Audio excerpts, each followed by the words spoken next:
Retro Racing Reports from Ascot Park, 1979. This will be a little confusing because this is a 3-day event, a Thursday, Friday, and Saturday Pacific Coast Sprint Car Championships, and it was rained out. So the date got pushed out from October 18, 19, and 20 to November 2 and 3. So there are 2 programs, and there are a ton of notes. Our buddy Tim Kennedy just loaded this thing up. There is no follow-on article explaining what happened. So at the end of our standard program presentation, I'll put up the 3 main events and talk briefly or try to interpret some of Kennedy's notes, which are always fun to read. So, here we go. Footnotes by Ben Foote. Tim Green's perfect 500 example of the Knoxville system. Tim Green of Sacramento, the new Western World Champion, and Doug Wolfgang of Sioux Falls, South Dakota, 2-time U.S. Open champion, have joined the all-star field of drivers headed to J.C. Agajanian's Ascot Park this weekend for the $35,000 Datsun Pacific Coast Open Sprint Car Championships. Green, the 22-year-old sensation of this year's National Trail, won the $47,000 Western title at Phoenix last Saturday night to gain his first major championship after setting an all-time record for qualifying points in winning the pole for the U.S. Championships at Knoxville last summer. The presence of Wolfgang gives the Pacific Coast race 3 drivers who've won the last 5 U.S. Open crowns. Eddie Levitt of Kearney, Missouri, was a 75-76 Knoxville winner, and Ron Schumann of Mesa, Arizona, was a 79 champion, and they filed their entries early. Wolfgang took the U.S. title in 77-78 in the former year. That title was part of an all-time high of 45 sprint car victories for any driver in any competition in 1 year. The group of present and past champions is part of a field of 100 drivers from the Midwest, Northern and Southern California, as well as Arizona, and they're qualifying Thursday and Friday nights for Saturday's 50-lap finale. In the new qualifying format, the Knoxville point system that shot Green into national prominence will be used. In the Knoxville system, the qualifying leader each night gets 200 points, with second place 198 and the remaining qualifiers 2 points less for each position further back. The inverted heat races produce 100 points for the winner and drop 3 points on each position behind him. In the 20-lap Kendall main events on Thursday and Friday, the top man again gets 200 points with a 2-point drop throughout the field. At the conclusion of the 2 opening rounds, the points will be totaled, and the top 24 in the standings will transfer directly to the 50-lap feature on Saturday night. The second 24 will go to the 25-lap B, with the top 2 finishers being added to the main event. The third group of 16 go to Saturday's 15-lap C main, with their top pair transferring to the B main. Starting positions in Saturday night race will be based on the point standings on a straight-up basis. However, Thursday and Friday Kendall mains will invert the top 4. A perfect score of 500 is possible. Green was the first to reach that figure at Knoxville when he had fast time, won his heat, and a feature last summer.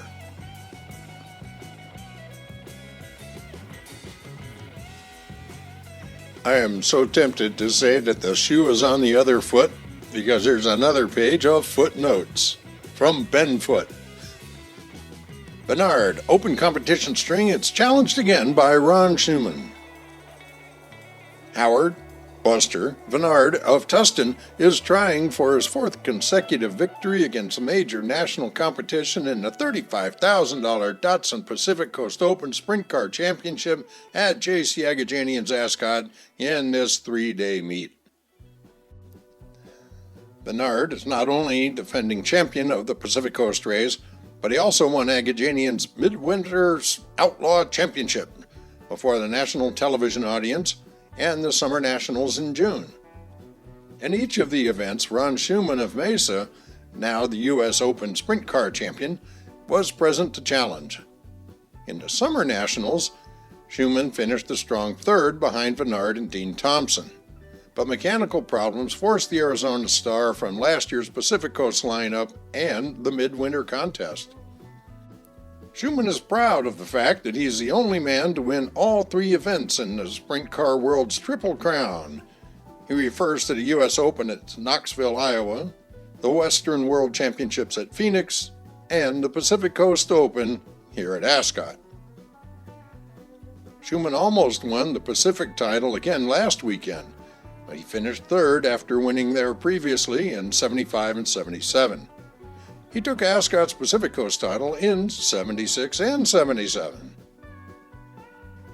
Vennard and Schumann faced some formidable opposition on their way to a potential matchup in the 50-lap finale Saturday night. In addition to their Southern California and Arizona friends, top drivers have arrived from the Midwest and Northern California. The entry of Clark Templeman of Reseda assured the presence of the last four winners of the Pacific Coast Open.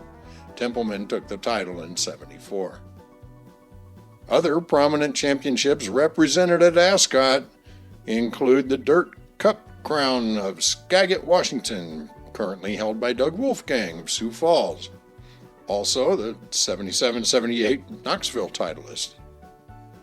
There's Ascot's own 1978 Summer Nationals title held by Leland McSpadden.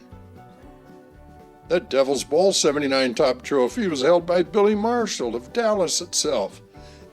And their 1979 Phoenix World Champ of Tim Green from Sacramento. Always threatening all of them, of course, is Jimmy Oskey, four-time CRA champion, and leading the points race this year. Oskey's had a second and a third in the last two Pacific Coast appearances and would desperately like that top local earner just to cap his illustrious career. So that's it for the articles that are actually written. Let's try to interpret a little bit of Tim Kennedy's notes here. Despite his fabulous penmanship, which looks to me like he did this on the fly, some of this can be pretty confusing. The way these drivers are laid out here in this particular one here shows that Bob Mealy's on the pole, Dean Thompson outside front row, and it goes back from there. Shows their car number. Mealy's the 11, Thompson's the 2. That's how it goes. And their finishing position is off to their right.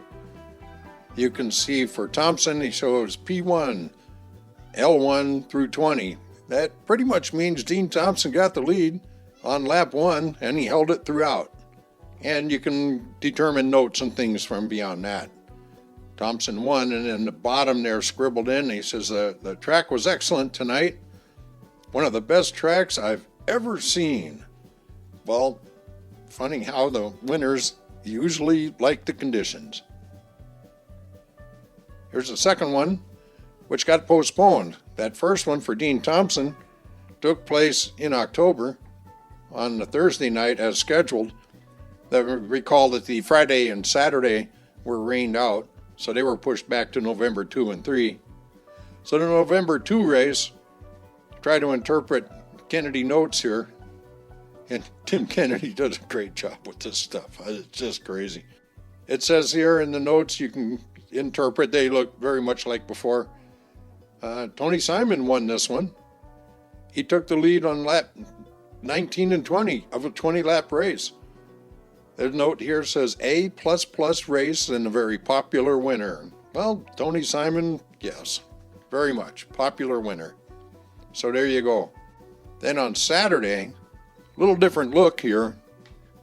They printed up the program with the drivers' lists already established because that was determined by the format of the racing. So here we have the Consi and the B main, and then the A main, and how they lined up and how everyone finished. Dean Thompson finished first, followed by Ron Schumann and Gary Patterson. And there we go. That's it. Pacific Coast Nationals 1979 Retro Racing Reports. Be sure to leave your comments below. If you subscribe to the channel, it doesn't cost you nothing, but it helps me out a little bit. So we can do that. Thank you very much.